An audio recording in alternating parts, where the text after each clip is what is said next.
Do not agree to any more gun restrictions, period. You're not the one committing crimes. Any further regulations will be imposed on you and you only, the law-abiding person. Our founding fathers, they understood the importance of guns, clearly. Think of what they experienced in their lives, right? Under the tyranny of the king. They were also, of course, students of history. And they enshrined this right as right number 2. It's the Second Amendment. They put it right there.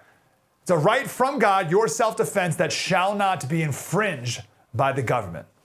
It's there so that you and we, the people, can protect against a tyrannical government, period. And I want to say that again because people are embarrassed to make this argument, but it is the argument. The Second Amendment is there, not so you can hunt.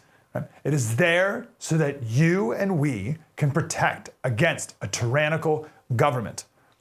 This has been true for all of our history in America. And I'll say it again, do not be discouraged about making that argument. In colonial times, all of our founding generation had guns, right? Leading up to Lexington and Concord, right? The shot heard around the world, the shot that began the Revolutionary War, right? Paul Revere rides through town telling everyone that the British are coming. That was around midnight. By 4 a.m., there were 500 colonists outside waiting to defend their town from the British. They had their guns. They had them, right? They didn't have to get permission from the king to go get them or to use them, thank God. They had them.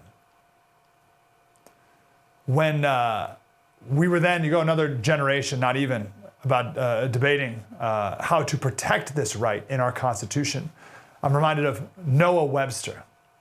Noah Webster, yes, the dictionary Noah Webster, said, before a standing army can rule, the people must be disarmed, as they are in almost every kingdom of Europe. The supreme power in America cannot enforce unjust laws by the sword because the whole body of people are armed.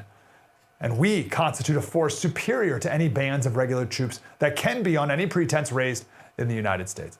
I think one of the main reasons why people don't understand this argument of a tyrannical government is because we've lived in our lifetimes in relative peace. So people can't fathom a tyrannical government in America, or at least they couldn't fathom.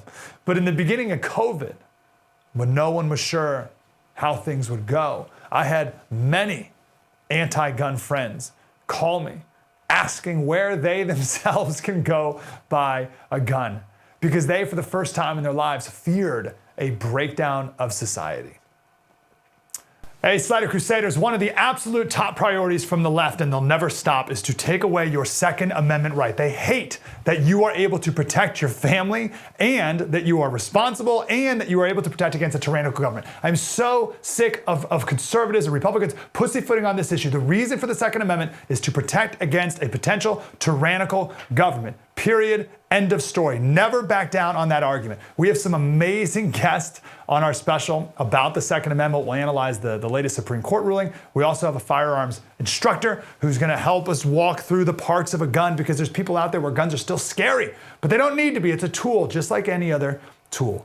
Arm yourself with the truth, with the facts, and with the First TV app. And you can download that for free at thefirsttv.com.